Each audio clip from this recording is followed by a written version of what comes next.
You're watching the home of the Super Bowl, America's sports leader, NBC. Through 6 games of the 1997 World Series, the Florida Marlins and Cleveland Indians have alternated victories. The 0-2 pitch hit deep to left. If it's fair, it's a 3-run homer. It's out of here.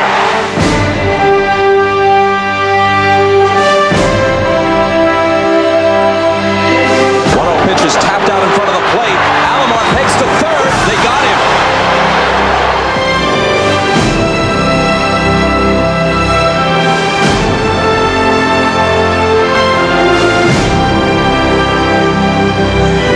Sheffield's going back. Sheffield to the wall with a leap.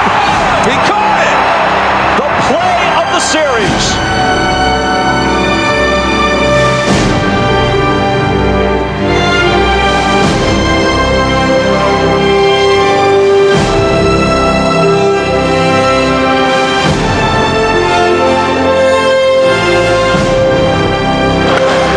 Bouncing ball toward the hole. Vizquel stops it. Throws from the outfield grass. What a play!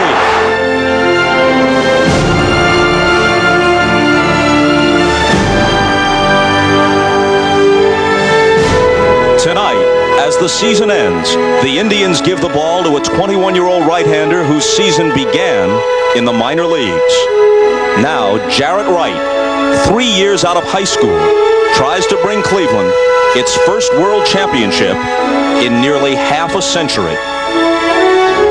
Jim Leyland never played a day in the major leagues. He spent 2 decades in the minors.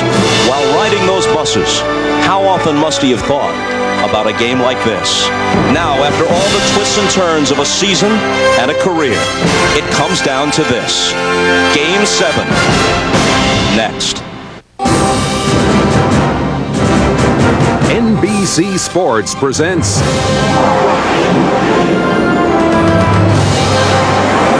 the 1997 World Series. Tonight, it's Game 7. The Cleveland Indians versus the Florida Marlins. Dating back to spring training, the Florida Marlins and the Cleveland Indians have, between them, played more than 400 baseball games this season. And now, it's reduced to one game. One game in which any single play, any single pitch might decide the 1997 World Champion. Hi, everyone, and welcome to Game 7. I'm Bob Costas, to be joined in a bit by Bob Uecker and Joe Morgan for the call of this final game of the 1997 World Series. Right now, less than 20 minutes from the scheduled first pitch, the temperature is 80 degrees and it's muggy. The humidity is 88%. The veteran left-hander Al Leiter is set to throw for the Marlins, and the 21-year-old right-hander Jarrett Wright, the rookie, gets the call for Cleveland. We're back with the play-by-play in a bit, but right now, for the pregame show, we go to Hannah Storm and Keith Olbermann. Thanks, Bob. And one lineup change to tell you about, and this may sound familiar. The same situation as Game 6 of the ALCS, in which the Indians beat Baltimore, and that is their leadoff hitter, Bip Roberts, unable to play tonight, at least unable to be in the starting lineup because still suffering the effects of the flu. Tony Fernandez will take his place at second base in that Game 6 of the ALCS. Fernando was the hero with a remarkable home run. So if you're superstitious, harken back to that game. They got that covered, but what about the pitcher? Jarrett Wright has started 4 postseason games, and the Indians have won them all. Now manager Mike Hargrove will give him the ball in the biggest game of them all. Last night, just minutes after Wright officially learned he would start Game 7, the 21-year-old was loose and excited.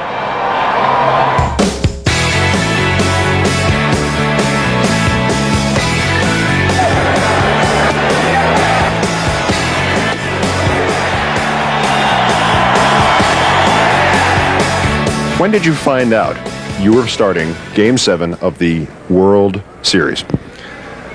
About 10 minutes ago. I was hanging out in the training room waiting for the decision to come down, and came in and told me I was starting tomorrow.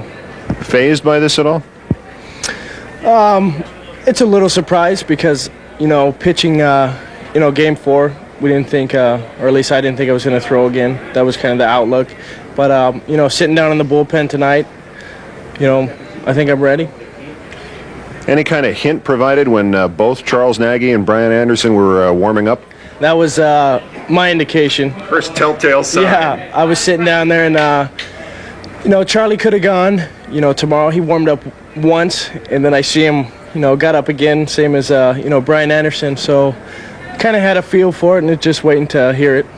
Manager says that your selection is not merely a question of the fact that you're a good pitcher or that he has confidence in you, but he makes the distinction between cocky and confidence, and he says it's the ignorance of fear, the ignorance of youth, and growing up in a major league family.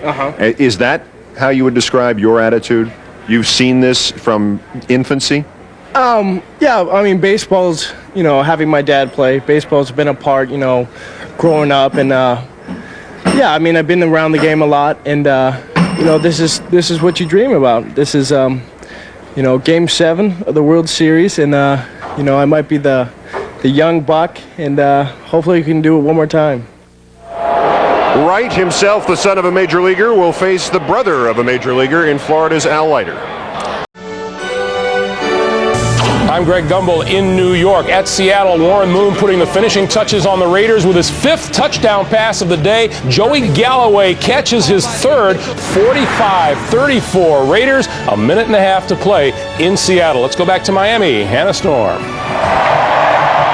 Thanks, Greg. There has been only one Game 7 in the World Series in the 1990s, and that was back in 1991 when Minnesota beat Atlanta.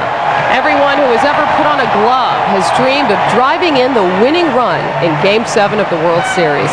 Joe Morgan is one of the special few to have done just that. When I think of the 1975 World Series, my mind immediately races to the 8th inning with me standing at second base. We have a 6-3 lead in the game and a 3-2 lead in the series. And I was counting the outs until we would be world champions. I was fitting myself for a World Series ring. There were 6 outs, then there were 5 outs, and then there were 4 outs. And even before the ball landed in the seats off the bat of Bernie Carbo, I found myself mentally trying to pick myself up off the ground because we had been so close. And as we all know, Carlton Fisk won the ball game for the Red Sox by hitting a home run in the bottom of the 12th inning. But the moment we left the clubhouse, we turned the page. In Game 7, I found myself in a similar situation, counting outs. Except this time, we were on the short end of a 3-0 lead. Tony Perez hit a 2-run homer, and we went to the 9th inning tied. And I was on deck with the winning run at second base. As I walked to the batter's box, I was thinking, this is the moment that I've always wanted to have. This is where I would love to be. This is the time I planned for. And every player in tonight's game will have to have that same type of attitude. You have to want to be the guy with the game on the line. And for me, boom, a base hit, and I'd finally won the ring that I'd fitted myself for the day before. 22 years ago, Joe Morgan, the hero in Game 7. Who will be the hero in tonight's Game 7? Last night, it was another young pitcher, Chad Ojay, and the brilliant shortstop, Omar Vizquel, who extended this season one more day.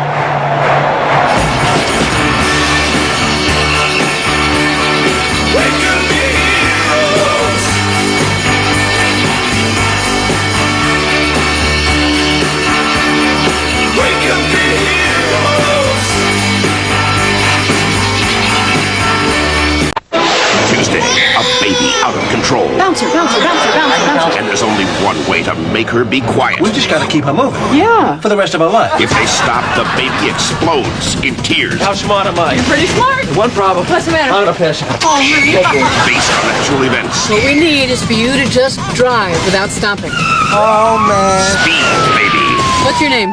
Kiana. A Manhunter special. NBC Tuesday. Can I see your license and registration?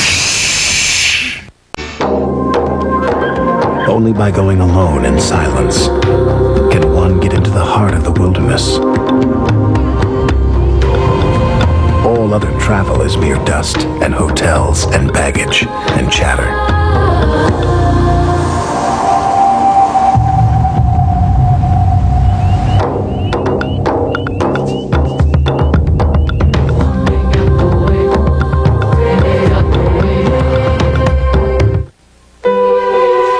Greg Lamb Lambert isn't too worried about how to invest for Zach's college education. That's because he works with a broker from Dean Witter. Together, they developed a long-term investment plan to help take Zach wherever he wants to go. Clients feel most comfortable with our ability to see things from their perspective. Now, when Craig looks into his son's eyes, he can see the future and smile. Dean Witter. We measure success one investor at a time. Who's the big man that slams the world with just one hand? You're damn Acting is being. Can't quite put my finger on it. Something just ain't right. John puts up the shot and it's...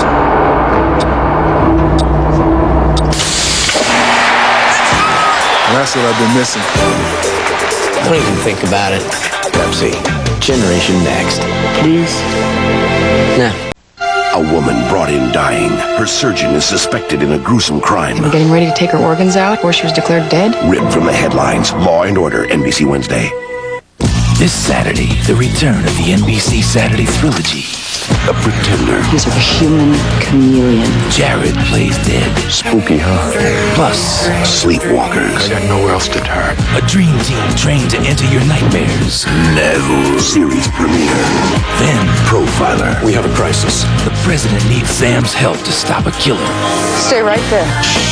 The NBC Saturday trilogy is back this Saturday. Life is but a dream.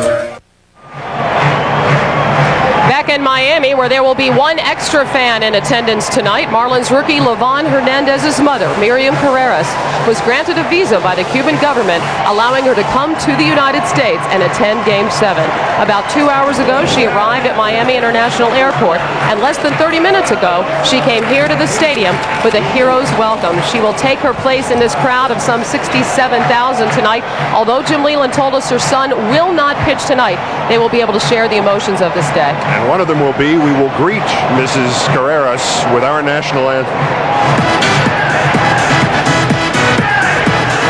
Ladies and gentlemen, please direct your attention to the third base area, where tonight's colors will be presented by the Florida Army National Guard.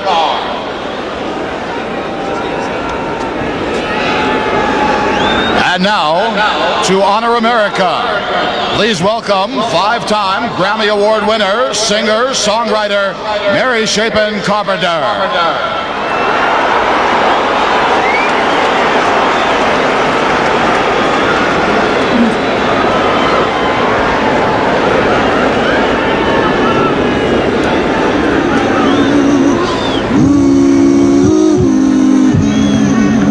Oh, say can you see by the dawn's early light what so proudly we hailed at the twilight's last gleaming, whose broad stripes and bright stars through the perilous fight o'er the ramparts we watched were so gallantly streaming, and the rockets' red flares, the bombs bursting in air, gave proof through the night that our flag was still there. Oh, say does that star-spangled banner yet wave o'er the land of the free and the home of the brave?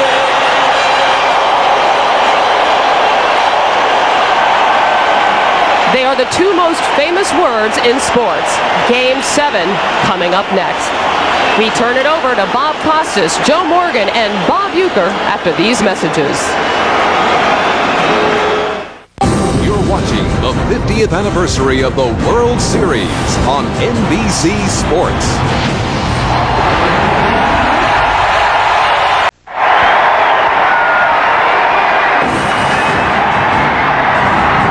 The first pitch of Game 7 is moments away, and so we say hello to Mr. Baseball, Bob Uecker, and Hall of Famer Joe Morgan. Let's get right to it. A rookie starts Game 7 for the Cleveland Indians. Well, I didn't think there was any other choice for Mike Hargrove, Bob. I love the choice. Jarrett Wright, power-throwing right-hander. He's got an outstanding fastball, pretty good curve and changeup. You don't get any tricks from this guy. He comes right at you. Jim Leland says he has a tendency to be wild. We have to keep him in the strike zone. He won Game 4 in the World Series. He worked 6 innings, allowed 5 hits, 3 earned runs, walked 5, struck out 5. They say this kid's going to be a star. Tonight's the chance to prove it. They select him, and in so doing, bypass Charles Nagy, but Nagy is available out of the bullpen. In fact, everybody is available for Cleveland tonight except Chad Ojai, last night's winner. What about Al Leiter, 32-year-old veteran left-hander who goes for the Marlins, 11-9 for the year, but roughed up in the postseason? Well, he has pitched very poorly in the postseason, but it was encouraging the way he threw the ball against Cleveland on Tuesday. He had an excellent fastball, and he also had a great curveball. He did not throw his breaking ball enough. That was his problem. He let them lock in on the fastball because he tried to overthrow when he got behind. And when he got in trouble, he threw the high fastball to Torman. He hit the ball out of the ballpark. These Cleveland Indians hitters can lock in on fastballs as good as any team in baseball. So if you do not mix your pitches well, do not throw the curveball, you're going to have a problem. 1+ for the Marlins. Even though he was 11-9, he was 6-2 here at home. In talking to Jim Leland before the game, he said just about everybody is available, as you might expect for Game 7, except Kevin Brown, last night's starter and loser. He won't use him even for a single batter, and he won't go to Livan Hernandez in relief on 2 days rest because Hernandez threw 142 pitches on Thursday night in the win in Game 5. Other than that, everyone is available. Available as always, Jim Gray. Let's go to him. All right, thank you very much, Bob. Well, just a few moments ago in the Marlins locker room, Jim Leland addressed his team. Then he left the locker room. At that point, Gary Sheffield got up, and it was a very emotional moment. He said, hey guys, listen up. There's a guy who's been trying to win this thing for 33 years. He's been under the worst conditions. He's traveled through buses. He's gone through every city. He's a guy who's very, very dedicated to all of us. So right now, guys, I'd like to dedicate this game to our manager, Jim Leland. I know you don't want to let him down, and I don't want to let him down. It was truly an emotional scene. Sheffield said he's not used to talking to the team, but all of the guys really got fired up. And in this day and age of high-priced millionaires, it was truly refreshing to see this type of a dedication. Bob? Jim, thanks a lot. It might not have been Knute Rockne, but it'll do for Game 7 of the World Series. The Indians lineup does not include Bip Roberts. He's available, but he's had to be removed from games a couple of times in this World Series because he's suffering from a stomach virus. And so Fernandez starts the game at second base, and Vizquel moves up to the leadoff spot. Alomar, as you see, continues on a rampage. And now to Al Leiter. Well, Al Leiter has a very good fastball, a cutter, a slider, and a curveball. Everything is hard, so he better throw some breaking balls to keep these Indian hitters honest. Again, if they're able to lock in on his fastball, he could be in for a tough time. But again, he was 6-2 at home, Bob. You notice that for the first time in this World Series, they're going with the sleeveless uniform tops. Muggy night. Humidity 88%, temperature 80 degrees. And there's the defense behind Leiter, a pretty good defense. They've got Darren Dalton at first base tonight, but Charles Johnson is kind of the key. He's going to have to make Leiter throw some breaking balls. It lets him know that he will use it more. Walking off a rally and saving 2 runs. Bounces this one to Bonilla. 1 out. Very, very easily. Bip Roberts could play tonight, but Mike Hargrove didn't want to face a situation where Roberts starts the game, feels ill again, has to be removed, and then he's used up 2 players. Hyper, and in the first couple of innings, he has a tendency to overthrow. And this ball is whacked into center field. Devon White has a beat on it. 6-2. 2.28, but in the postseason this year he's 0-1.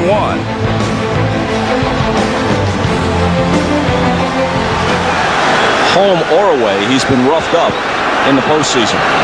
including his Game 3 start in Cleveland. Ramirez hits it hard, but Renteria has it. Leiter works a perfect first.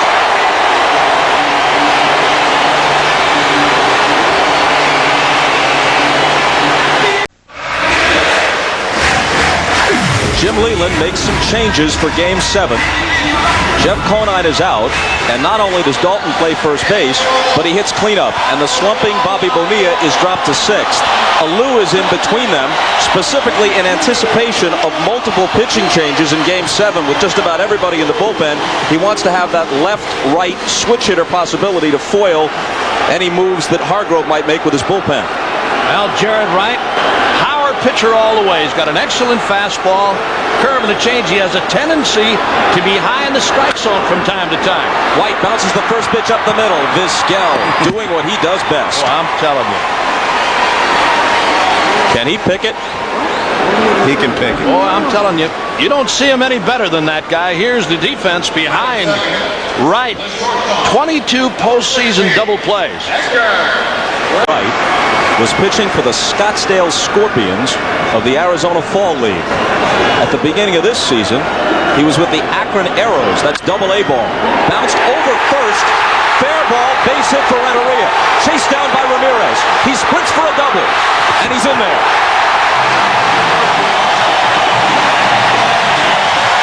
These pitchers will come after you. You have to only react to what they're doing. You do not have to think too much. And that's what they're doing here, just going after the fastball from Jared Wright. A nice throw here, but good hustle by Renteria. And they have a runner in scoring position with Gary Sheffield coming up. Ball one.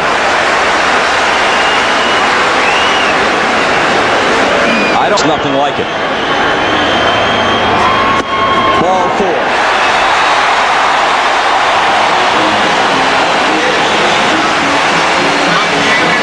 You might see Jared Wright start taking a couple of deep breaths here too, Bob. Yesterday he told me, he said, hey, I'm ready. If they want me, I'll take the ball. I'm ready. The worst part of this whole thing is before the game. And one thing about Dalton, and the reason he's hitting behind Sheffield, is he is very patient. He will show you that he's not going to go out of the strike zone. Here's the 0-1. Fastball wrapped to second. Fernandez gets one. Vizquel cannot make a play to first because Sheffield went in hard. Yeah, but they're calling interference. Look at that. They call interference and rule it a double play. We'll look at it and have Joe Morgan explain it when we come back. We played a scoreless first. In Game 7, you have to try to break up every double play you can, and Sheffield does that, but I'll show you why they called him out right here. You have to be able to touch the bag with some part of your body, otherwise they figure that you're going after the shortstop, and that's what he was doing. And Joe West called it right away. He saw that Sheffield could not touch the bag. David is the only guy in either lineup who has played in a Game 7 in the World Series. Ball and a strike to him.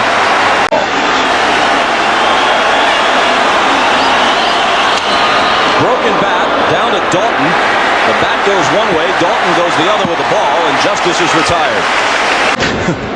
People come from miles around.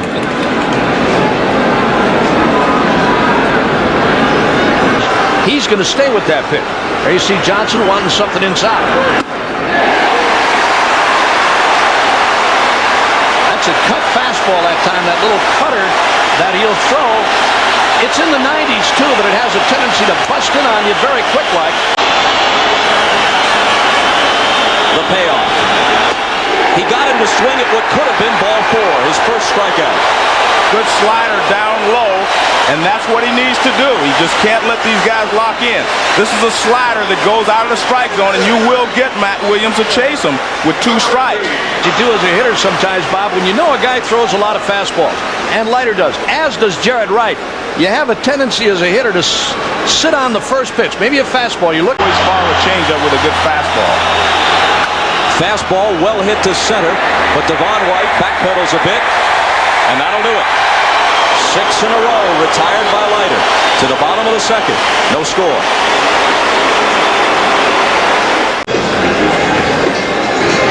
There is Livan Hernandez, and he had a very emotional meeting just a short time ago, about 30 minutes before the game, with his mother, Miriam Carreras.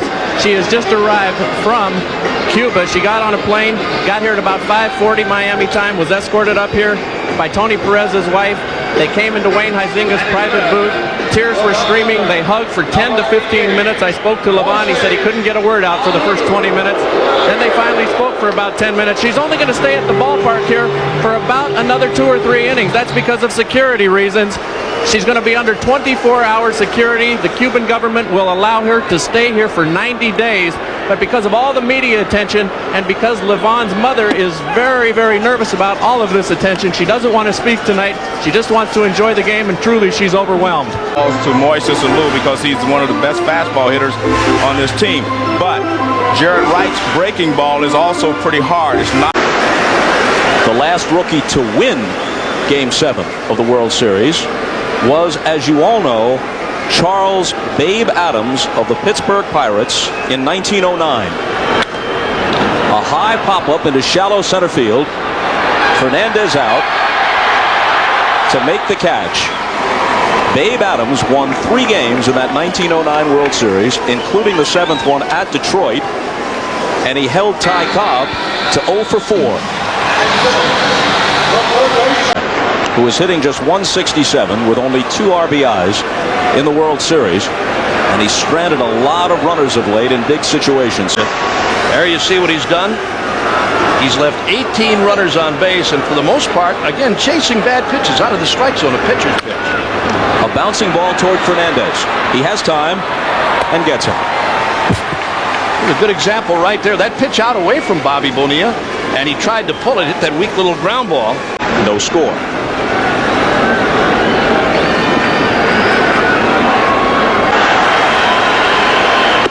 Breaking ball got him. First strikeout for Wright. He and Leiter match zeros through 2.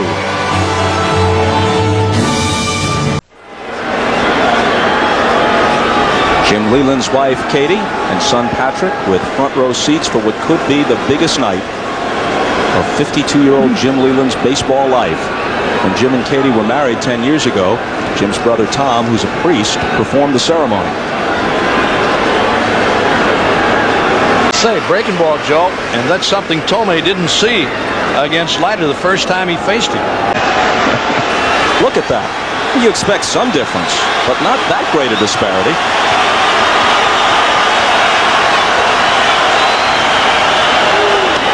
And he walks Tomei, who becomes the first man to reach against him. Garrett Wright is on deck. Well, the test for Leiter will come when he gets him.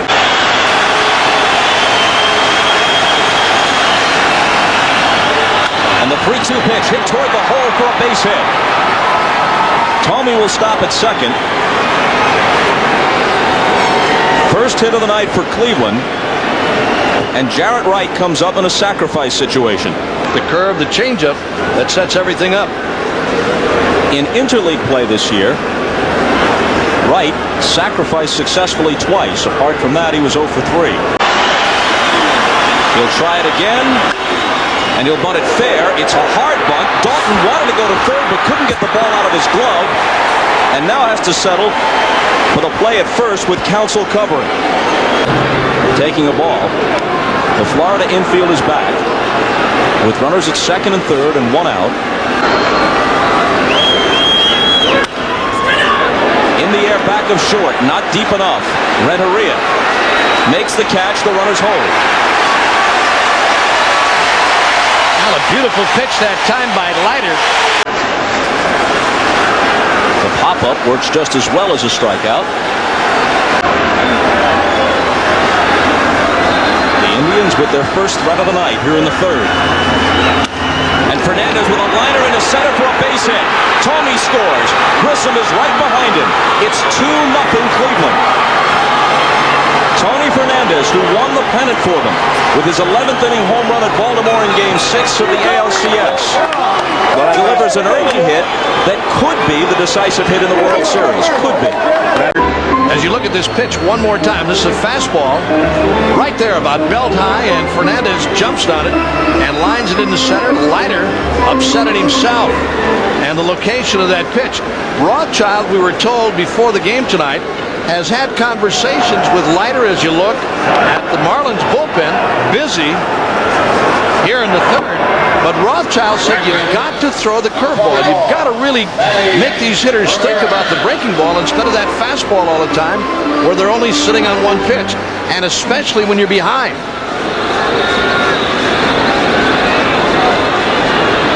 Hawk told me to open the inning. Grissom followed with a single to left. Wright laid down a two-strike sacrifice, and after Vizquel popped to short with the runners holding, Fernandez singled to center. Both runners scored. It's 2-0. And now a walk to put runners at first and second for David Justice. Well, it's really hard to figure this out. Why Leiter? And I know Johnson is calling curveballs every once in a while.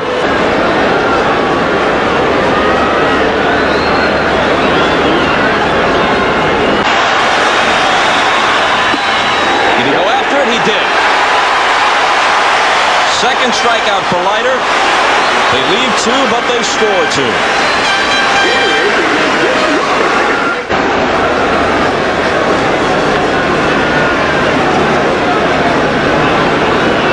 To the ALCS against the Orioles, which they also won in 6 games. Counsell lifts one into right center field. Grissom coming over for the catch.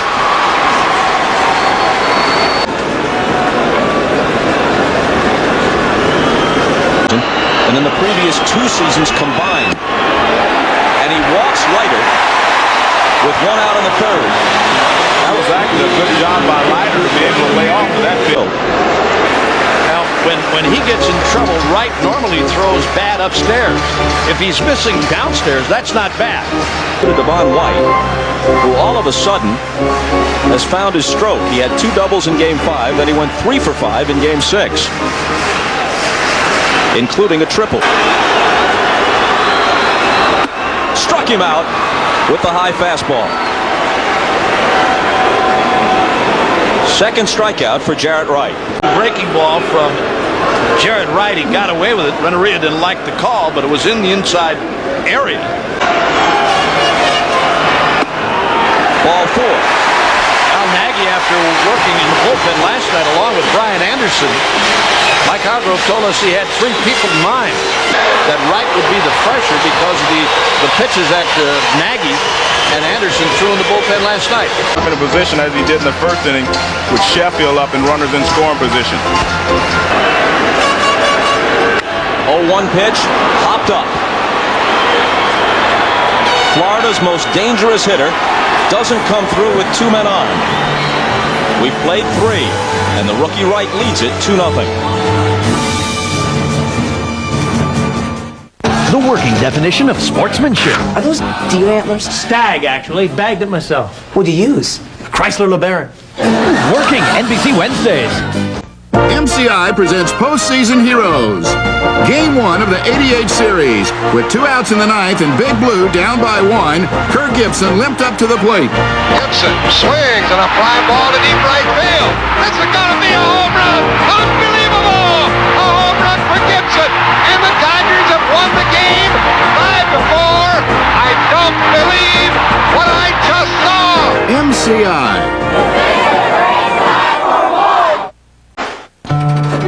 2 tickets, $28. 2 hot dogs, 2 popcorns, and 2 sodas, $18. 1 autographed baseball, $45. Real conversation with 11-year-old son, priceless. There are some things money can't buy. For everything else, there's MasterCard. Accepted all over, even Major League ballparks. Mr. Dave Thomas. May I approach the bench, Your Honor? According to our records, you haven't tried our new pitas. I guess I'm guilty. Come try Wendy's delicious fresh stuffed pitas today. These are great. You know Charlie Small. I do. He should be back in 2 to 3. And in Marion County High School basketball, the Tylerville Tigers lost their 6th consecutive game Hey, guys. Hey, Mick. Morning. How'd you bowl last night? Should have been there. 7-10 split. I nailed it. It's against the law of physics. You know, gravity. Lucky. So Mr. Ferguson says to me, Bucky, how do the words regional assistant manager sound to you? Way to go, Pop. The traveling salesman says, Pig Schmig, I think I'm engaged. I don't get it. All rise. This court will come to order. Oh my gosh, he's so cute. You're not picking up the passes. You're missing the free throws. What are you thinking about? Dropping the ball. You kids look like a bunch of clowns out there. Two brothers are talking, right? The first brother says, hey, Pig Schmig, I think I'm engaged. It's not TV, it's HBO. He never looked so good. Any second now. I think we're looking for a Brad Pitt lookalike. I'm too sexy for my shirt. Too sexy for my shirt. So sexy it hurts. I'm too sexy for Milan. Too sexy for On November 7th, the movie that's a hit around the world is coming to America. Speed. What's that fragrance you're wearing? Rated PG-13. Opens Friday, November 7th at theaters everywhere. A woman brought in dying. Her surgeon is suspected in a gruesome crime. Getting ready to take her organs out, or she was declared dead? Written from the headlines. Law and Order, NBC Wednesday.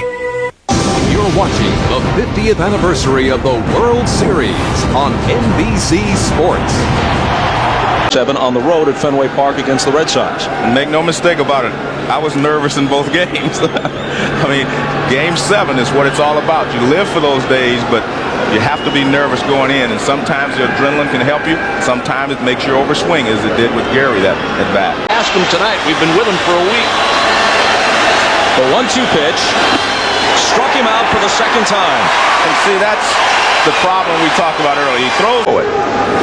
Alomar flied to center his first time up. Lines one over Bonilla and down the line.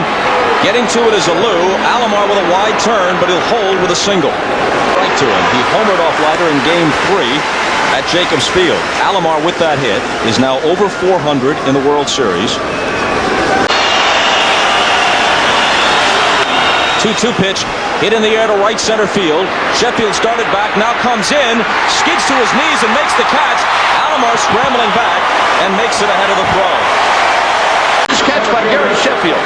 Backhanded grab right off the grass, then fires back toward the bag, but too late for Alomar. Inside for ball 1.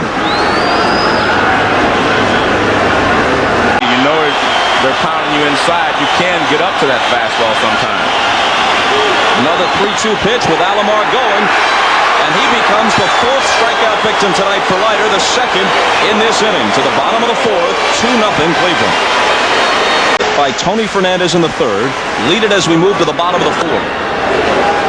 Darren Dalton takes a ball from Jarrett Wright. Key inning here for Jarrett Wright into the 4th. He's throwing bland. 3-2 pitch grounded toward Fernandez. From the outfield grass, he throws Dalton out. In this series already. His 3-run homer off Hershiser was the decisive blow in Game 1. A pair of doubles, although they lost Game 2. Had the huge home run in Game 5, another 3-run shot. There's Hershiser, who is available tonight. Remember when he came out of the bullpen for Tommy Lasorda in a crucial situation in the postseason in 1988 in the LCS against the Mets. Called strike on the inside corner, and Alou is gone. Right there. And on the breaking ball, Bonilla goes down swinging. 2nd strikeout of the inning, 4th of the game, and through 4, 2-0 Cleveland.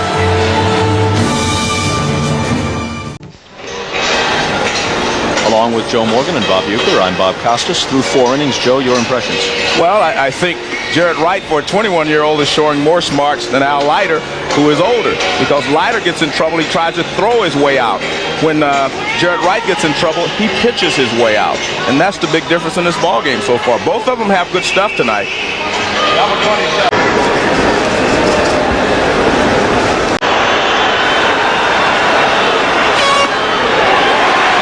strikes out on 3 pitches. That's 5 Ks put in the book by Al Leiter.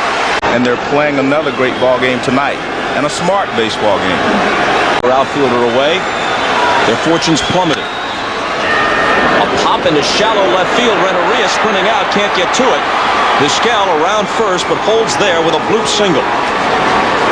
Vizquel missed the sign. He did. You see how he took that pitch? He was almost going to swing, and he saw that he wasn't running. Yeah. He wasn't running. It looked like it, Joe. There he goes. Now he's running. And here comes Johnson's throw. It's a bullet, but not in time. He's challenged him 3 times. He's won. That was another tough pitch, though. A breaking ball down and in. That's a tough pitch for him to throw on. If he gets a fastball on that, I think he would have gotten Vizquel. But you can see he is clearly in there to tag up on the shoulder. His hand is in.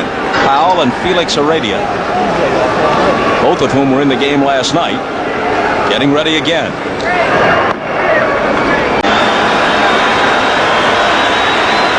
And the 1-2 pitch struck him out. Good hard slider down and in.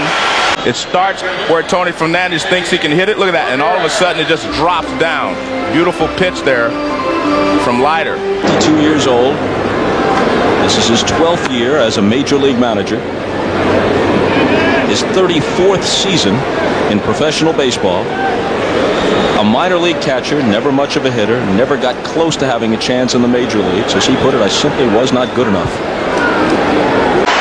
And I underline possible that the Marlins could win the World Series tonight and start next season with a new owner. And the 1-2 pitch. There goes Vizquel for third. Johnson's throw, and Omar steals that too. Now that's pretty bold with a left-handed hitter at the plate and 2 outs. Of a left-hander than it is a right-hander because he only takes one look and he's have to whirl, and the left-hander's delivery is a lot slower. And that's why he was able to steal second base, first of all, and again here he steals third base. Johnson trying to pitch. There he goes, and a called strike 3. Leiter struck out the side. Still a 2-0 game. Strikeout 7. I think Leland would have taken it. Yeah. Well, you have to score some runs to win. I mean, you know, he'll probably let him hit. We're only in the 5th inning. It's a long way to go. Back to the mound, right. Makes a nice play and throws him out. Side corner.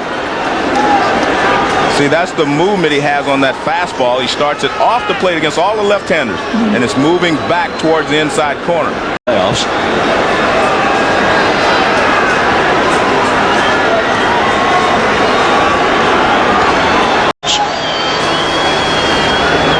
There it is. Call strike 3. Now there's that change of pace and a heck of a job by Alomar.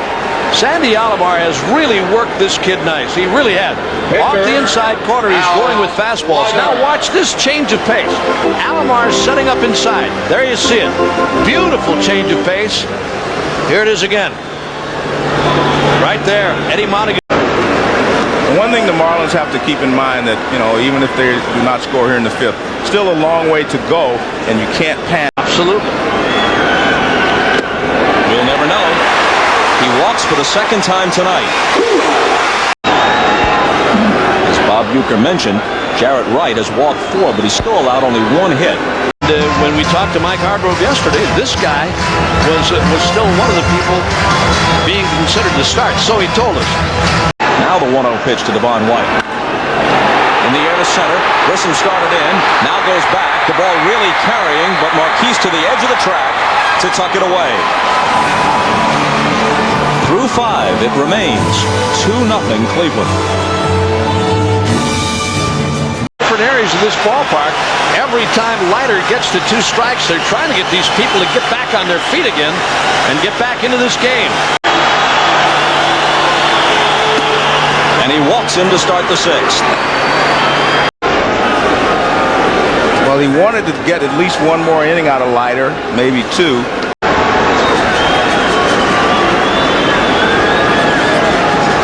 The 1-0 to Sandy is popped up. Johnson off with the mask. Dalton in from first. Dutch takes it.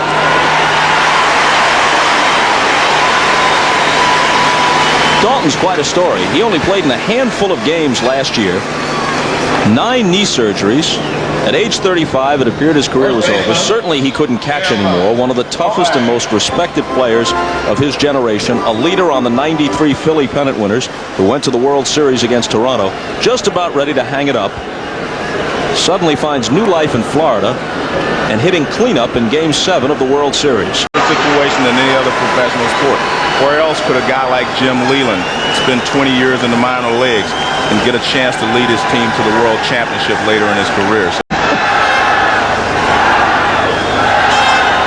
Clyde Wright's awfully proud of this kid. I talked to him earlier this year, and he said, wait till you see him. I haven't had a chance to watch this kid pitch in the big leagues yet. Clyde Wright. Someone. He bounces it to Dalton. He goes for the lead runner and gets him. On to first, double play. And with that one pitch, Leiter is out of the 6th. His exact words, and we relaxed and went out and played the game. Renteria whacks one to center, but Grissom is right there. Well, eventually 2 men got on. Bill Lee hung a changeup to Doggy Perez. He hit it over the green monster and left. That tied the game. And then in the ninth, go ahead. Well, I was fortunate enough to be the guy in that spot with the game on the line, and I was lucky enough to get a base hit. And then we went out and played the game. And, of course, that's why I have a ring. Indians bullpen, Charles Nagy, the right-hander, the left-hander, Brian Anderson.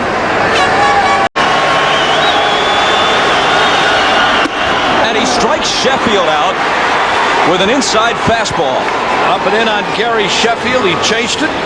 Picks up another strikeout with one swing of the bat. Watch this fastball. Inside on Sheffield. Look at Sheffield. He can't get his arms extended out.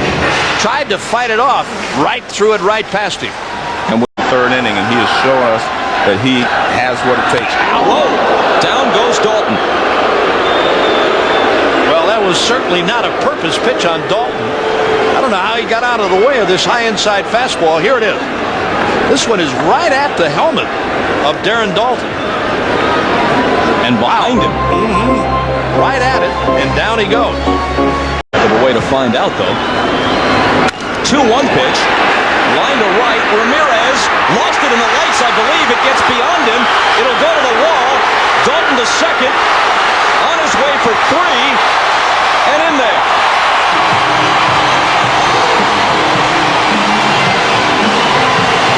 Dalton hits this ball to right.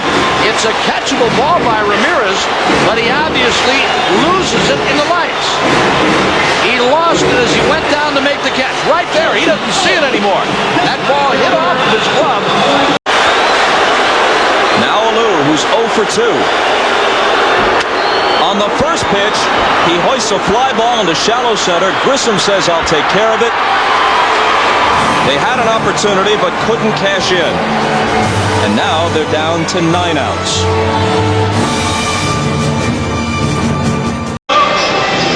The book closes on Al Leiter after 6 innings, and Dennis Cook comes in.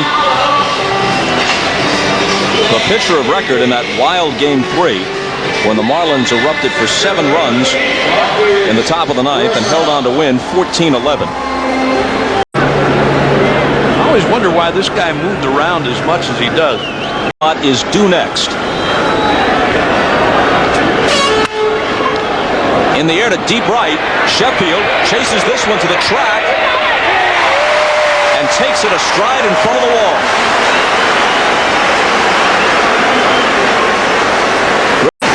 Well, for anybody who thought this guy was too young or the pressure might be too great for him, he's answered that tonight.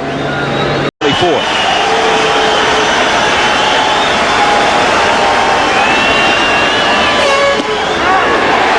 Inside corner, and Ed Montague punches him out. And if Wright has any difference of opinion with that, he's wise not to express it because he wants those pitches when he's throwing them. Any effect on the earned run average of Jared Wright, if that's a consideration at all. Well, one thing to remember, this is a football stadium in right field. Struck him out. Cook effective again. 1, 2, 3, and he fans 2 of them.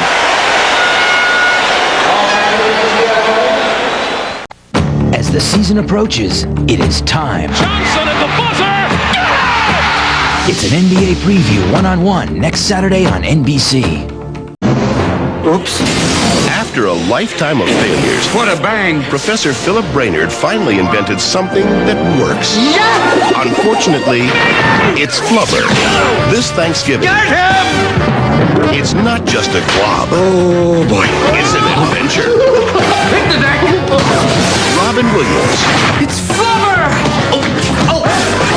Flubber, the absent-minded professor. Rated PG. Liberty Mutual, helping people live safer, more secure lives, presents Adventures on the Base Paths. With men on second and third in Game 3 of the '86 World Series, the Red Sox have the Mets caught in a rundown. How did the play turn out? See in a moment. Billy Medved has never missed a summer vacation at his cousin's. Hi, Billy. With roadside assistance from Liberty Mutual, he always makes it. Oh, Billy. Wakey, wakey. Fortunately, with roadside assistance, he's guaranteed he can leave. Bye, Billy. If you have car trouble, we'll send help. Anywhere, fast. Safer, more secure lives. That's the freedom of Liberty. Liberty Mutual. Rich Gedman's throw to third is late, allowing Keith Hernandez to slide in. Shortstop Spike Owen then chases Gary Carter back to second. Distracted by Hernandez, Owen allows Carter to get back, and the Mets a safe and secure result. This is the center of the universe for vintage guitars. I'd like to be able to buy and sell vintage guitars over the web. If everyone on the internet bought just one guitar, I could retire. Red, why am I getting sawed in half and not you? Look, we're both made of milk chocolate, but you're the M&Ms with the peanut inside. Does my health plan cover this? Sure. Ah! See? They love you! Both of you. Sorry. Dave Thomas is on the coast, asking everyone about Wendy's new fresh stuffed pitas. Your pitas are dreamy, Dave. I thought you liked them. Wendy's fresh stuffed pitas, the only way to describe them is Fabulous. The most ruthless killer in the world. Perfect. CIA can't track him. And he's about to meet his match. It's between him and me. Operation's still a go. No! The Jackal, rated R. Starts Friday, November 14th. Listen up. I have been to the edge and back, and I will tell you what I've learned. What I have learned is you don't need outer crust. Introducing the Edge Pizza from Pizza Hut. A new pizza with no outer crust, so the toppings keep right on going. Mushrooms keep on going. Pepperoni and sausages keep right on going. I have been to the edge and back. Join 16 pieces of pure pulchritudinous toppings. Have you been to the Edge? Son, you got to dig deep. You got to dig deep. Think back. Remember when you were 6 and we took you to McDonald's for your birthday party? All the kids, all the fun. All for you, son. For you. Remember that day, son? Remember when someone stole your fries, but we never found out who? Never found out. It was him. Did somebody say McDonald's? Hi, how can I help you? What's the difference between these phones? This is analog, and this is PCS, the latest digital mobile. Oh, why, you're Sprint certified. Make a free local call and hear how clear it is. Where's your mother? Trying out phones. I better go help. George, digital PCS phones are much clearer than analog. I heard Mother from Saturn, clear as a bell. You need a phone for that? The new Sprint store at Radio Shack. You've got questions, we've got answers. Wednesday is my screen TV. Somebody make that music stop! For a night of terror. Harry, you're an alien. I am not! With pumpkin guts and that thing that lives in the wall. Who are you gonna call, Dick? Ghostbusters! This could be the Halloween that goes too far. Run, lady, they're crazy. Third Rock Lullaby working NBC Wednesday. Little back in after the 7th inning stretch, and Bobby Bonilla launches one to deep right. Bonilla sends one out of here.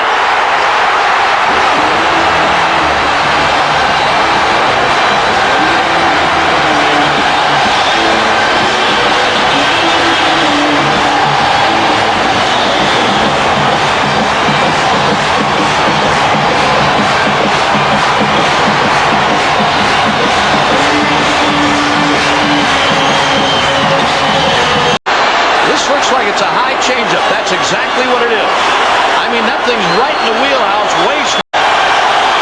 They come to their feet in anticipation of the 3-2 pitch from Wright to Johnson. Struck him out.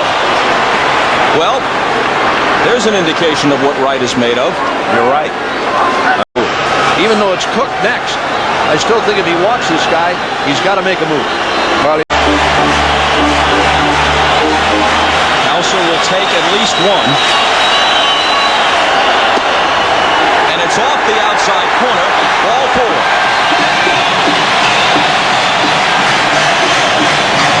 4. If he brings in Paul Ossenmacher, or if he makes a change, he has Conine ready. And I think that's what they're going to do, because Nagy is sit down now. And there comes Hargrove. And maybe that's why he sends up Floyd rather than Eisenreich, because he doesn't want to lose Eisenreich without having him swing the bat. He sends up a guy who he'd rather sacrifice. Exactly.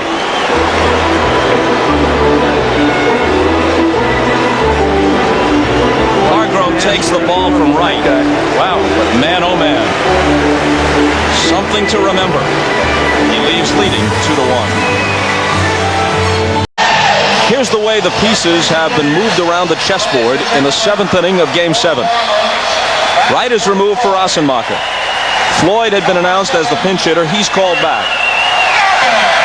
The right-handed hitting Kurt Abbott, who batted .274 during the regular year with 6 home runs, will be sent up to face Ossenmacher. Bob, you said this will be something to remember. Well, Game 7 will always give you something to remember. Wright lasted 6 1/3, allowed only 2 hits, but one of them was the long home run leading off the... On 1-2, Abbott hits one in the air to right. Ramirez drifts back. He's got it lined up. Counsell tags, but just to draw a throw. In Game 7. And for those of you who are wondering why he used Kurt Abbott instead of Conine, he's going to have another shot to use him later in the ballgame. And now he's 0 for 4. Ossenmacher comes in, retires the 2 hitters he faces, and keeps it a 2-1 game.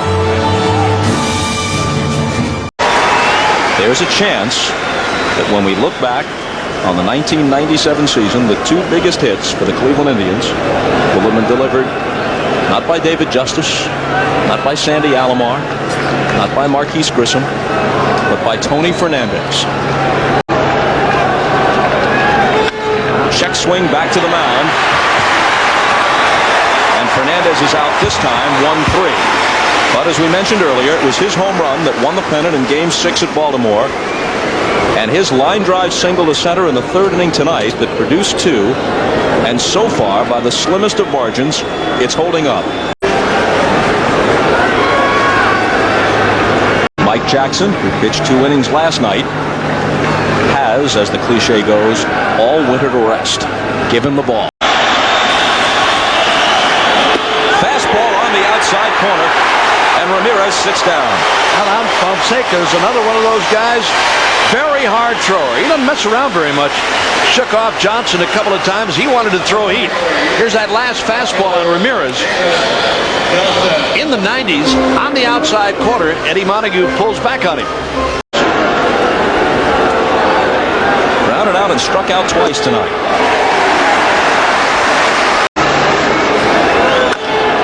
A big chopper to the right side. Alfonseca will have to cover. Dalton pegs it over there, showing that catcher's arm at first base. And Alfonseca does work. A perfect 8. Or crack at it. Mike Jackson comes out of the bullpen. Renteria will start it, followed by Sheffield and Dalton in the last of the 8. A slider is tapped back to the mound. Renteria never got out of the box. He stumbled after hitting the ball. 1 out in the 8th. On it and fouled it back. I thought when Alomar went inside, I thought he wanted a sinker or something hard on the fists of Sheffield, but he threw that slider and it hung in them.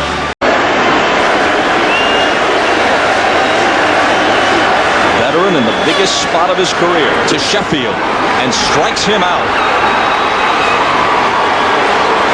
Trips. Well, he's thrown all the pitches inside. Now he goes away. This pitch starts over the middle of the plate and moves away from Sheffield. Actually was right on it and not a bad swing. He just missed it. Sheffield upset at himself. He had the cut and missed it. That was a slider and stayed right there for him. But Mike Hargrove's going to make another pitching change here with Brian Anderson coming on. He goes to the young left-hander to face the veteran left-handed swinger, Darren Daulton. Seventh inning when he had a chance and he used Abbott instead. Most managers try to save their two best pinch hitters, Jim Eisenreich and Conine in this case. In fact, picked up the save in the game. Raleigh caps are out. And this ball is hit high in the air to left, but he got under it, and Justice goes into foul ground to take it. Conine's expression says it all. They're down to 3 outs. There was criticism, some of it justified, about the quality of play earlier in this World Series. But not last night, and certainly not tonight. Game 7, a taut 2-1 struggle into the 9th. In a boating accident in Florida during spring training, and another pitcher, Bob Ojeda, was very seriously injured. Ball 4 to Williams. He's aboard to start the 9th. League, 99. Bouncing ball to short. Renneria charging. Has trouble getting it out of his glove, and so they'll get only one as Williams takes care of Counsell on the pivot. It could have been a double play. Slender but hard-throwing left-hander from the Dominican Republic. Very effective in this World Series, including 2 innings last night. But Thome immediately rips one through the right side for a hit. And Alomar's going to try for third and make it ahead of Sheffield's throw. Great hustle there by Alomar. As soon as that ball was hit, he made up his mind he was going to try to get the third with less than 2 outs. Appearance that they're going to make a double switch. You know, Jim Thome last night had such trouble with Heredia. I asked him today before the game started, I said, what about Heredia last night? He said, I'm telling you, that guy can rush it up there in a hurry.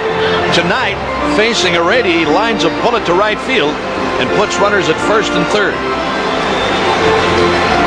Conine has left the field, as has Heredia, the pitcher.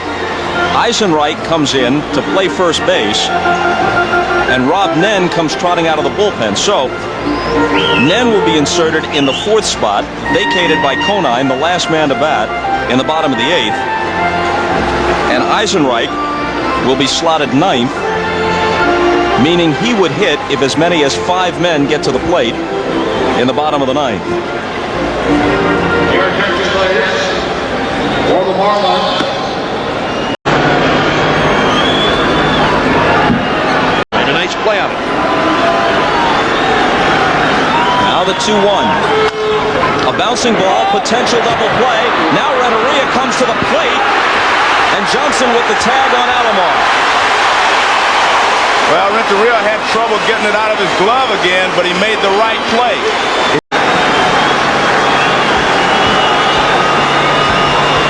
Renteria made the right play because you cannot afford to go for 2 and miss it and give up another run. If Mesa can protect it in the bottom of the 9th. In the air to left, Alou has the play. It's a 1-run game as we go to the bottom of the 9th in Game 7 of the World Series.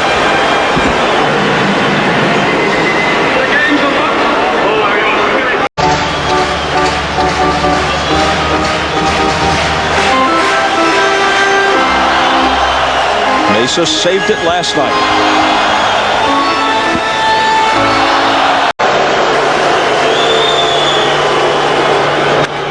A line drive over short. It falls softly in there for a leadoff hit. Force of a fluttering feather. It comes back with that breaking ball. He's got a devastating curveball. Kind of got rid of the split-fingered fastball. It was a problem pitch for him. Always throwing bad pitches in the dirt. He kind of got rid of it.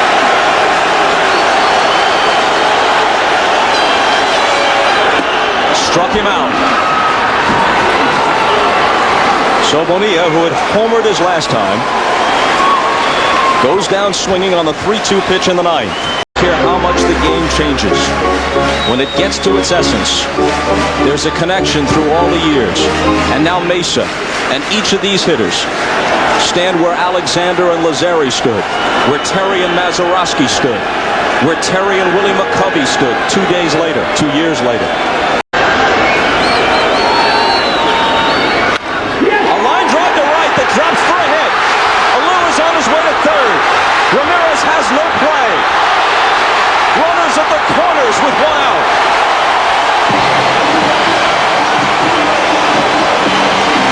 This game 7.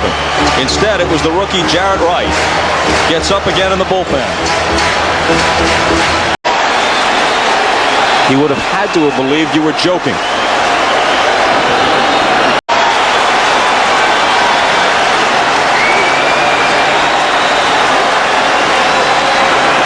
The 1-1 pitch. A deep drive to right. Ramirez on the run. Makes the catch. Tagging is Alou. Game 7 of the World Series is tied.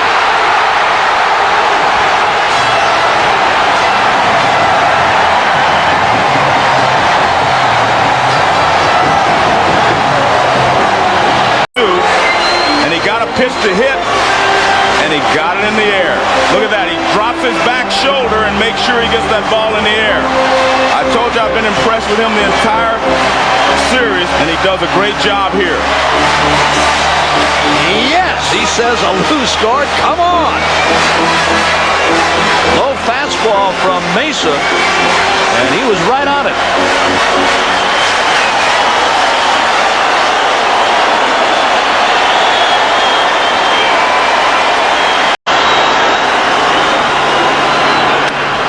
Bouncing ball toward Fernandez. Extra innings in Game 7.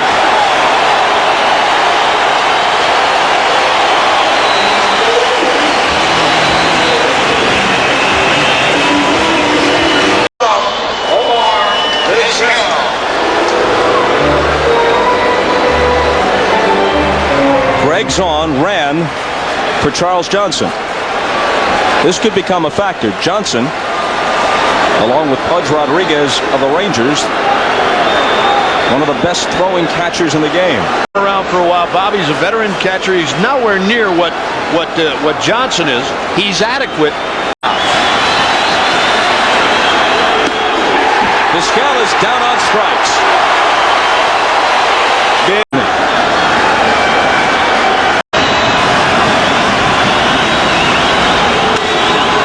And he hits it through the hole the opposite way for a 1-out hit. Tony Fernandez, the one-time Gold Glove shortstop for the Blue Jays. Top of the 10th. Tony Saunders, Game 4 starter. Didn't do very well at all on that occasion. Up in the bullpen.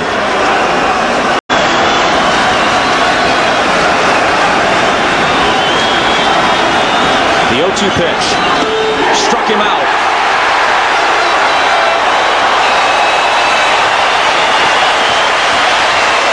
Second strikeout of the inning for Nen, with the Fernandez single sandwiched in between.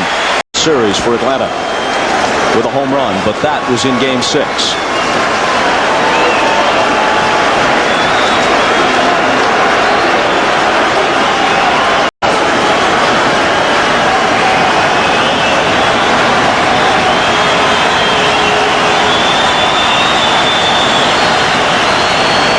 The 0-2 pitch struck him out. Nen comes in and strikes out the side. And we're back after these messages from your local station. 1-1 to White. Who's grounded out, struck out, flied out, and struck out again.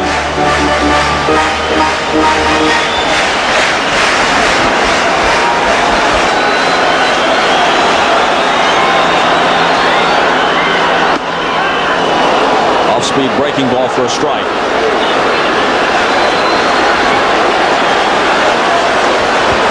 That year. The 2-2 pitch. Through the middle, off the leg of Mesa to Vizquel on run to first, got him. For Renteria to try to get on base any kind of way, because otherwise if Sheffield hits with 2 outs, the pitcher's on deck. Hit hard and through the left side.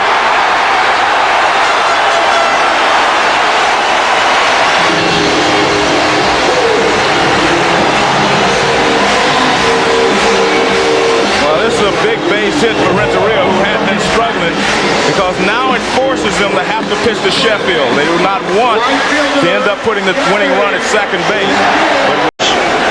In a very emotional speech, and talked about winning this thing and winning it for Jim Leland. Less nervous of anybody, least nervous of anybody in this ballpark, because the players can do something about it. People that are standing around here. He goes, and Sheffield grounds it to the left side. It's a tough play, and Vizquel will eat it. Sheffield is aboard with an infield hit. There it is again. Renteria moves. And the pitch hit by Sheffield to the hole. Now watch Vizquel. His only chance, if Renteria is not running, would have been to go to second. Sheffield hits this ball to the hole. So Vizquel takes a look. Nobody there. And they've got 2 on.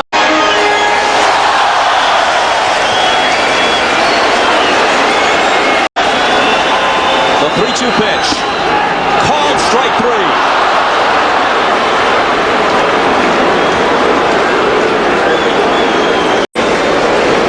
But Cangelosi caught looking. And a big pitch.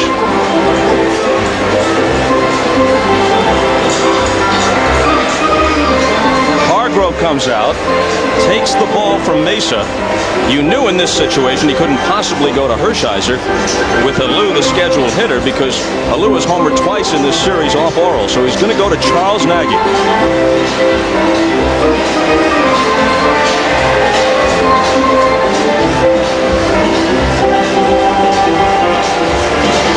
Win this game on this night, but be ready. We could go to you. He described Nagy as disappointed, but understanding. Well, and in yesterday's game, Bob, he was up 3 or 4 times in the Indians bullpen along with Brian Anderson. And I think along with that, it was part of the deal that he wouldn't be ready to pitch tonight as far as starting goes. But then Hargrove surprised everybody by saying, look, I made this decision 2 days ago. The day before yesterday, I made the decision to start Jarrett Wright no matter what. Alou with the 1 hit tonight, but it was a leadoff single in the 9th. He's hit a lot of balls harder in his career. A high fly ball into shallow right. Ramirez coming in. Look out now. Closing in on Fernandez, and he makes the catch. Nagy comes in, retires Alou. What do you say we play the 11th? Rooters? Well, hard to say unless you've been among those hoping and praying for a world championship for one of these teams for all these years, or at least a portion of it. Not many still around who remember the last time the Cubs, White Sox, or Red Sox won it all.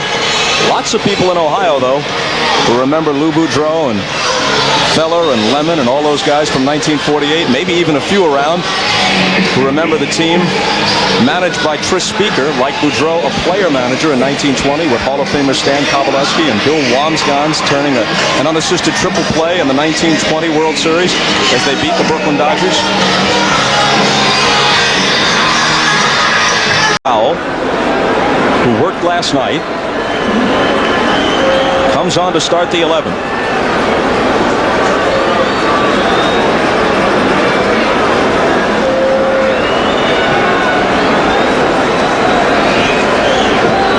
One in this World Series. The 3-2 pitch. Walked him.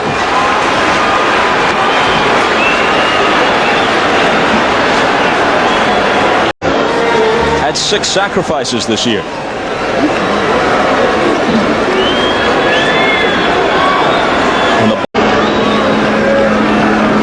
Sandy squares, bunts in front of the plate. Powell is on it, pegs it to second. and they get the force.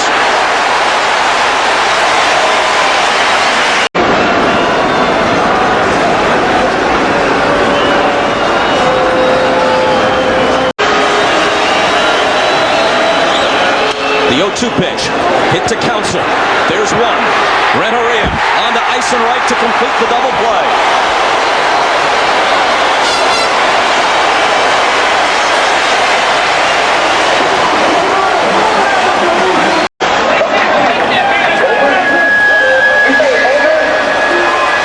As the Marlins come up in the bottom of the 11th, some memorable extra inning Game 7 affairs. If memory serves, not that I witnessed it, but I think I read about it someplace, that 1912 game is the game where Fred Snodgrass, the Giant outfielder, muffed a fly ball to cost the Giants the game and the series. Then there was the Walter Johnson game in 1924. Black, the former Brooklyn Dodger pitcher, teammate of Newcomb and Campanella and Robinson and Snyder and Hodges, seated next to National League President Len Coleman.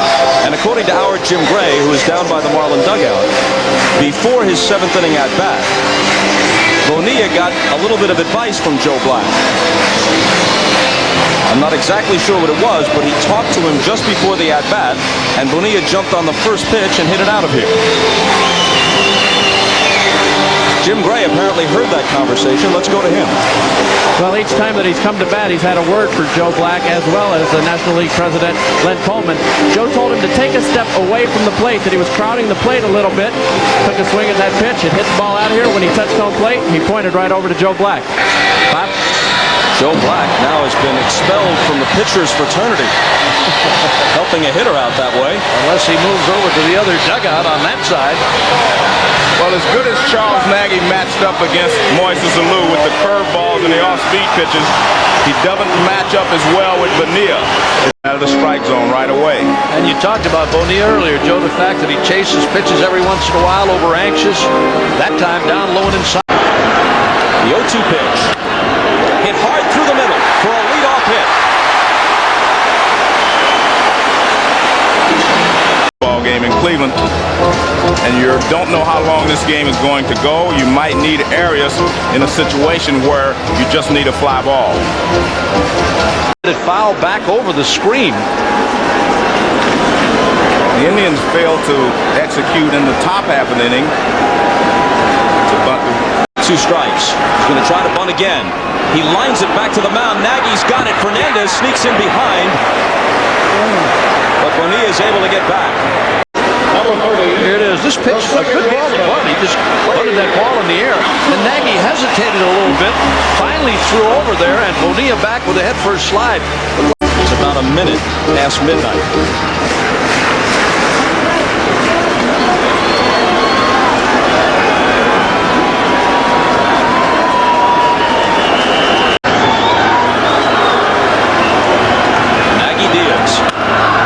Counsell punches it to the right side. Fernandez has it go through him. Bonilla will try for third. Ramirez up with it, but there's no play on him. Bonilla dives in.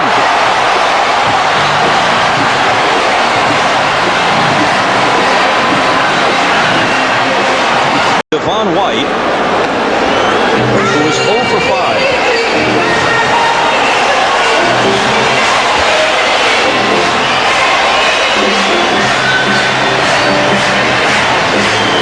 Here it is one more time. There's Bonilla, as Joe said.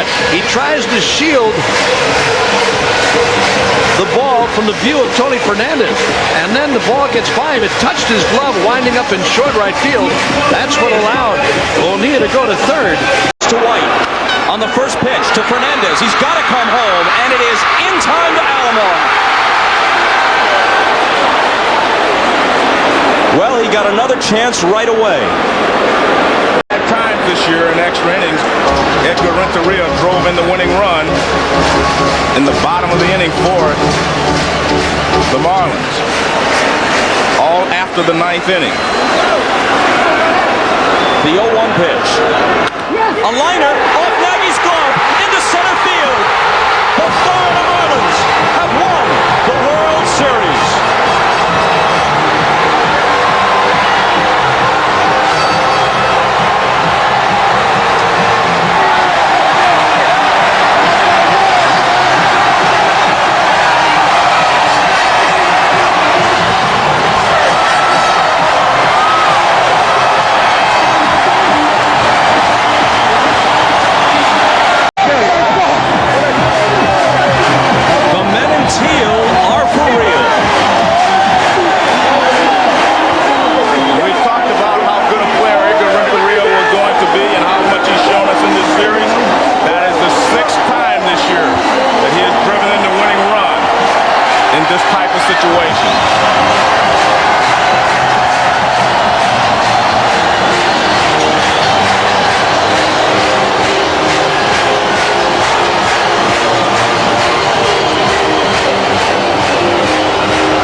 There's always some misplay or quirk or adversity mixed in with the brilliance. Somebody, fairly or not, tabbed as the GOAT, even as the heroes celebrate. Well, for me, I prefer to give all the accolades to Edgar Renteria for doing the job here with 2 outs in the bottom of the 11th inning. Well, it all goes back to the bullpen work of Cleveland.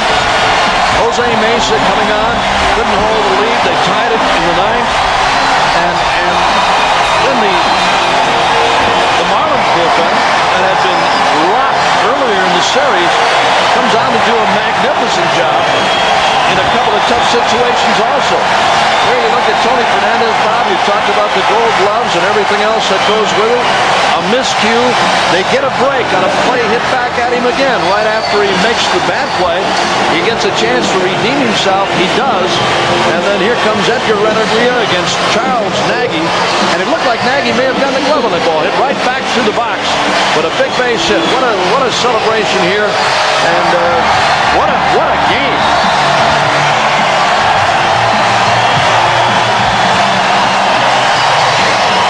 Look at Alex Fernandez, all of his teammates wearing the 32 on their cap in tribute to him after he went down with the rotator cuff injury. Livan Hernandez, the Cuban defector, has been named MVP of the World Series with his victories over Oral Hershiser in games 1 and 5. And to make it all the more special, Cuban authorities issued the necessary travel papers for his mother, Miriam Carreras, only yesterday. She flew in today, got here about 2 hours before game time. She was at the game for a few innings. We're told she left for security reasons in the major leagues. Now he's the skipper of the world champions.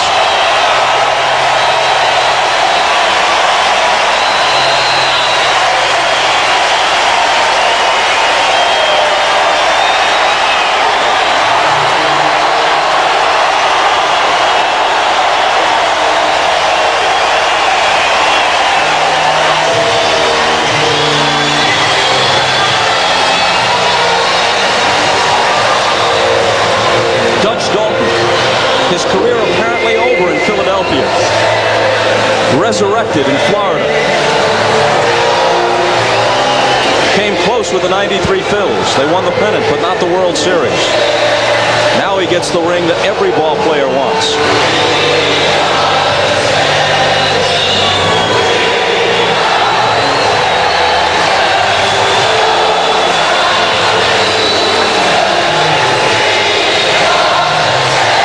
It was Edgar Renteria who whistled one back toward the mound.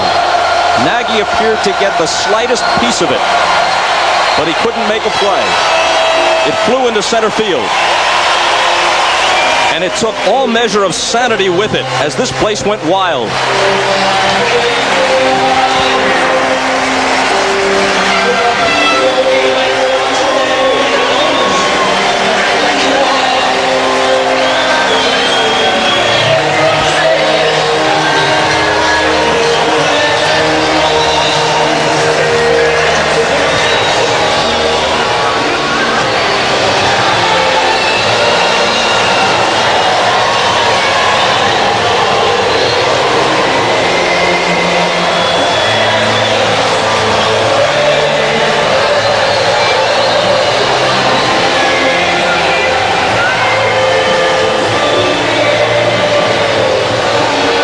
Down to the field and have a storm.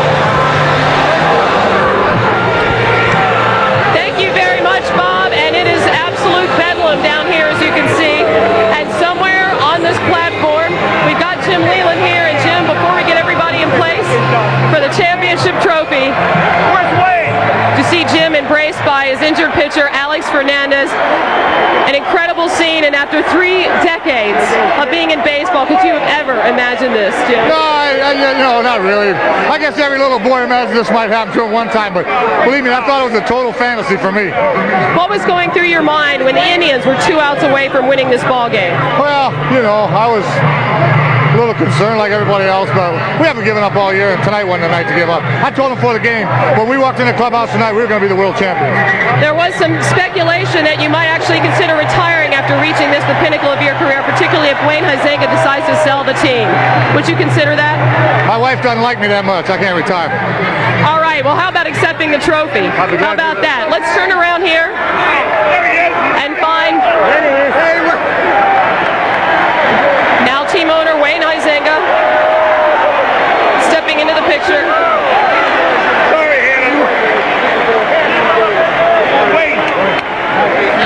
And Bud Selig is here for the presentation as MVP Livan Hernandez. Why don't you step over to this side as we're going to present the World Series trophy to team owner Wayne Huizenga. Bud? On behalf of everybody in Major League Baseball, to you, Don Smiley, Dave Dombrowski, Jimmy Leland, and everybody, congratulations. You are richly deserved the world champion.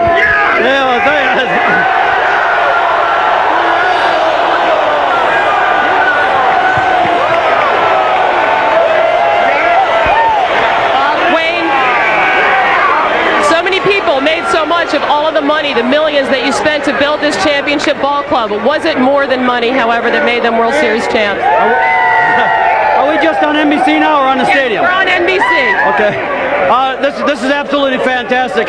You know, people make a lot about our payroll, but we got a lot of rookies on here. We got a lot of guys from the farm team, and our payroll is lower than all the rest of the guys we beat. Wayne, I believe we may also be on the stadium, and I have to ask you this question. You talked about selling the ball club. Will you change your mind? Will you consider not? We're not going to worry about that right now. I want to thank the fans, and I want to congratulate Cleveland. They're a great team. I want to say thanks to the players. I want to thank to Don Smiley and Dave Dombrowski, and most of all to our skipper Jimmy Leland. Jimmy deserves it. Let's lift it up, Dave. All right, thank you very much, Hannah. Edgar, let us talk to you. Edgar Renteria, tell us about that base hit as you're getting outfitted here with your championship hat. Oh, I feel so excited because, you know, because the team win, that's everybody won. The team win, that's like. What went through your mind as you came up to the plate with bases loaded? No, in the season I'm doing like 3 times or 5 times like this, and with the game now I feel comfortable, you know. And when I see my pitch and he put the ball in ground. All right, Jim Leland, we have been together on a couple of moments that weren't quite like this. You cried, I remember, a couple of those occasions, and you said this is a lesson for everybody, and if I ever get back, I'm going to remember never give up, just like the Braves didn't give up when they beat you. Were you thinking about that tonight at all? No, not really. I was thinking more about my wife and my son in the stands and my dad and my mom, and you know, I'm going to cry tonight too. I don't know if it'll be right now, but I will definitely cry before this is over with. You have had a number of opportunities in your life to reach this pinnacle. After 33 years, 18 years in the minors and all the bus rides, is it worth it now? Well, it's worth it to me, and like I said all along in this, it wasn't really a theme for those guys, but it had something to do with, like I said, the minor league managers, all the guys been in instructional league, they're down in winter ball, and they think they'll never get here. You know, there's a flunky a double-A backup flunky catcher, and I'm standing on this podium tonight, so don't give up, guys. After your speech tonight, you gave to your club. Gary Sheffield talked to them after you left and said that he wanted to dedicate this victory, as we bring Gary Sheffield in, to you for everything that you have done. Were you aware of that? Yeah, baby. No, I wasn't aware of that. No, I wasn't aware of that. Gary, tell us what you said. What did you say to your teammates before the game about Jim? You ought to hear it now. I told them we're going to pray first, and we prayed. But I told them we all pray, you know, you pray hard enough, it come true. And I know how bad Jim Leland wanted this. I know how emotional he is. That's why we didn't want to let him down, baby. We did it for Miami fans, baby, too. That's what I'm talking about, baby. That's what I'm talking about, baby. Yeah! Did you know your guys cared that much to want to dedicate it to you? Well, I appreciate that, but this is for them. They're the guys that played, and like all managers, I just kind of orchestrated everything, and like I said, there's a lot of guys. Renee Latchman and John Bowles, I tip my hat to them. They laid all the groundwork for me, and I came in and cut the yellow ribbon. Congratulations to you, Jim. You've dedicated your life to this sport. Congratulations. Let's go to Hannah Storm with the MVP. And now for the presentation of the MVP award, and it's the same man who won the MVP of the National League Championship Series. The overnight sensation here in the postseason, a man who wasn't even in the rotation to start the playoffs. Livan Hernandez, here's Leonard Coleman, president of the National League. Levon, congratulations on 2 clutch, gritty performances, which propelled your team to victory. We're also very pleased that your mother could be with us this evening. You're a most deserving MVP. Congratulations.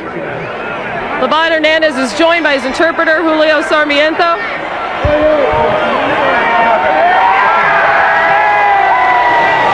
I love you, Miami!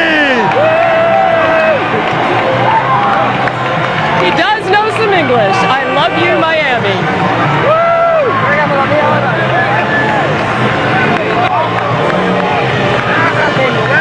Levon, what did it mean to you? What did it mean to you, Levon? Mine and yours, Edgar. This is mine and yours, Edgar. What did it mean to Levon to have his mother here tonight, Levon? Me sentí muy bien, estoy muy contento y I felt very good. I'm very happy. la victoria se la dedico yo a ella y todo esto es de ella. The victory I give to her, all this trophy, it's hers. Does he have a message for all of those people at home in Cuba, those people that he left behind? Bueno, el mejor mensaje es esto. A los que me quieren, yo los estimo mucho. Estamos lejos, pero los quiero mucho. A mi The best familia. message is this. To those that follow me and that love me, I love them and I follow them and I support them. Un saludo a todo Miami, que los quiero a todos los quiero. Comunidad latina, americana, a todo el mundo.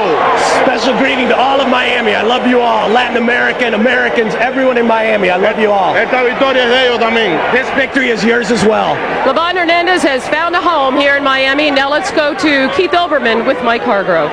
Thanks, Anna. Mike, there are no words to describe what you saw. What do you tell your team? Well,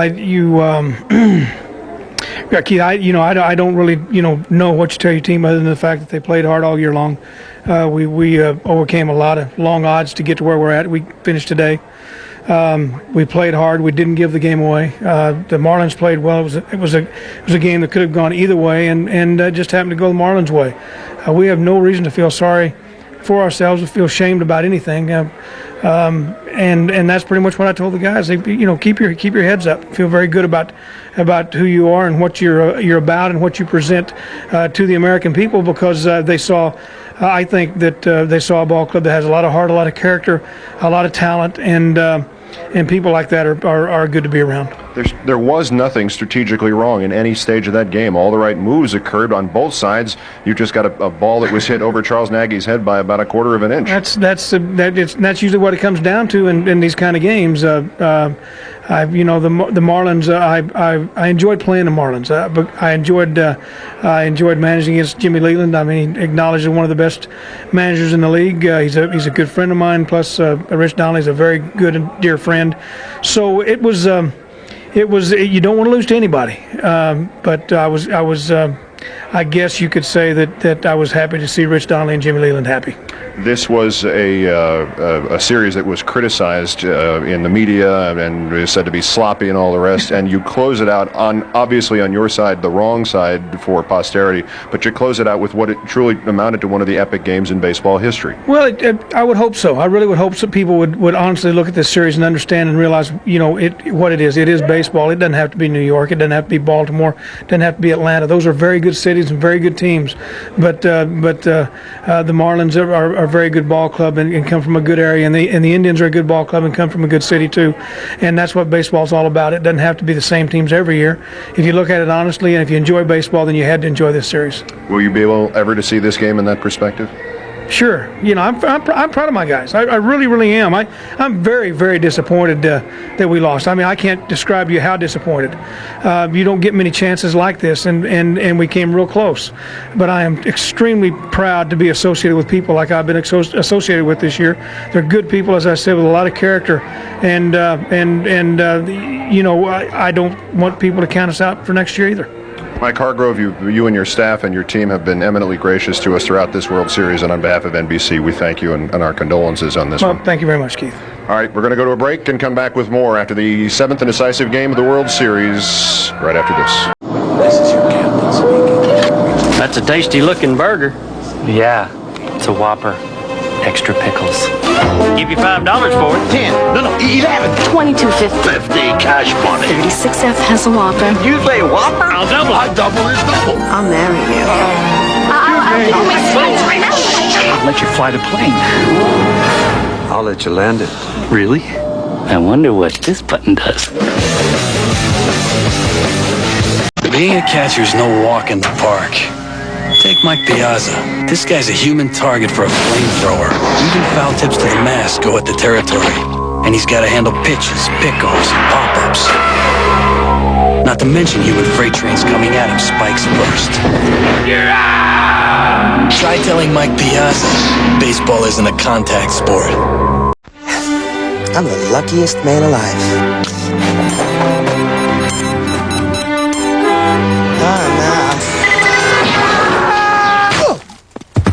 I just bought this camera. Does my Visa card have some kind of purchase coverage or something? No? Oh, boy. Hey, does Visa have any place out here I can pick up a new car today? No, but I'm driving to Vegas to see Steve and Edie tonight. Visa, it's everywhere you want to be. Wow!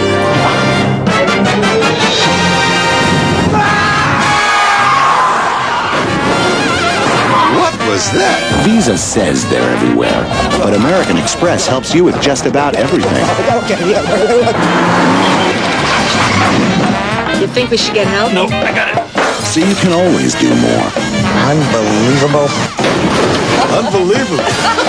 Vroom, vroom! Hey, Mom! Honk, honk! Can I help you? Crispy strips, please. Spicy and regular. Right away. When you're on the go, head to KFC for the Colonel's Crispy Strips and Spicy Buffalo Crispy Strips. Thanks, miss. Boneless all-white meat chicken, good anytime, anywhere. She forgot the honey mustard sauce. She must be new. Now get 3 crispy strips, 2 sides, and a biscuit in this month's $2.99 to-go meal. Bond. James Bond. Let the mayhem begin.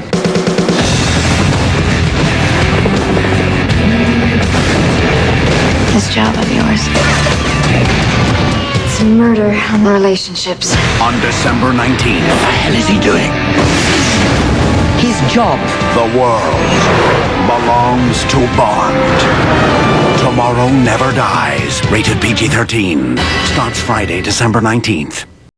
Says here you ran over a squirrel when you were 16. Oh, you saw that, huh? No, I was guessing. You never put the toilet seat down. What? You ripped the tag off your mattress. What? Does your bachelor party ring a bell? Not going anywhere for an eternity? I'm not even gonna look at puberty. Hey, does this line ever move? Moving now, isn't it? When you're really hungry, grab the big one. Next, you're a winner. Thoroughbred Racing's Championship Day returns to the place where it all began, Hollywood Park. The Breeders' Cup in 2 weeks on NBC.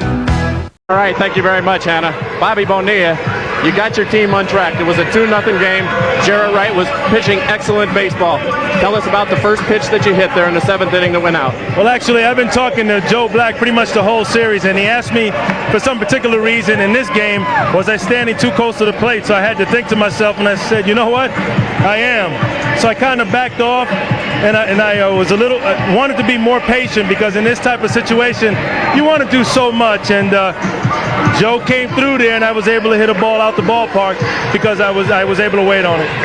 If you'll take a look at this monitor right down here in front of us, after the game, you had a very emotional moment with your manager who's been with you for a long time, Jim Leland. Yeah. Tell us your thoughts here. Well, you know what? I couldn't wait to hug him, you know.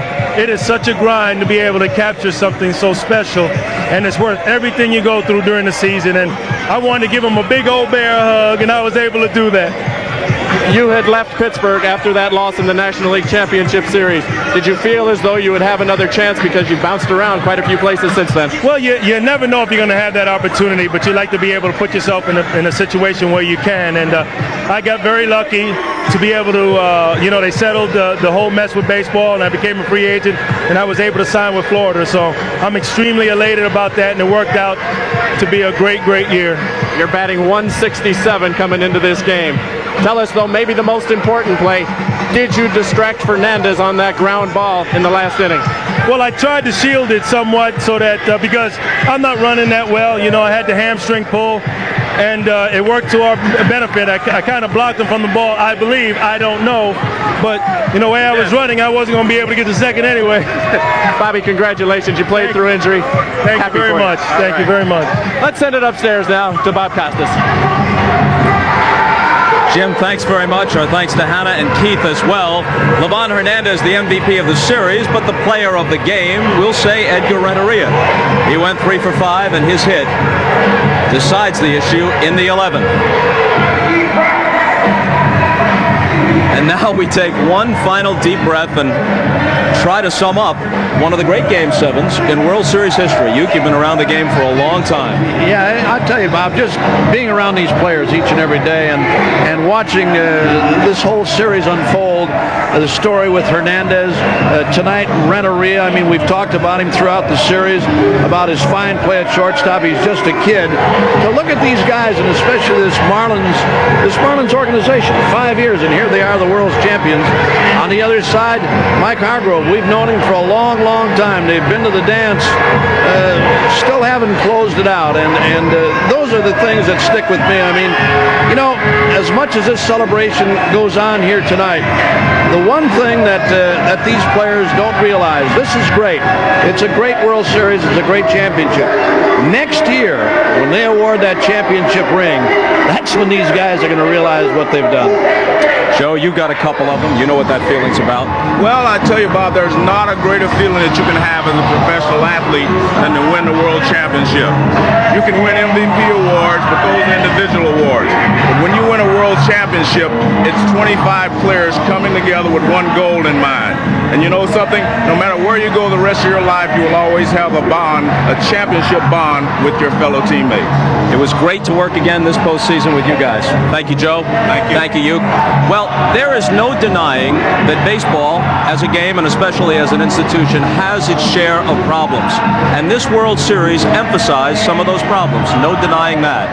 But this series also, especially Game 7, reminded us why this can be the greatest game of all. Baseball, especially in the big games, has a capacity to generate a kind of sustained tension and drama that is both delicious and excruciating, and is all but unmatched in all of sports. This game takes its place in baseball history, a history that is the longest and richest of all the team sports, and it redeems a lot of what this 1997 baseball season has been about. Say what you want about the institution of baseball, the game of baseball can still be the best game on earth. For Bob Uecker, for Joe Morgan, for Keith Oberman, for Hannah Storm, and for Jim Gray, thanks for being with us. And good night from South Florida, where the Florida Marlins reign as baseball's world champions.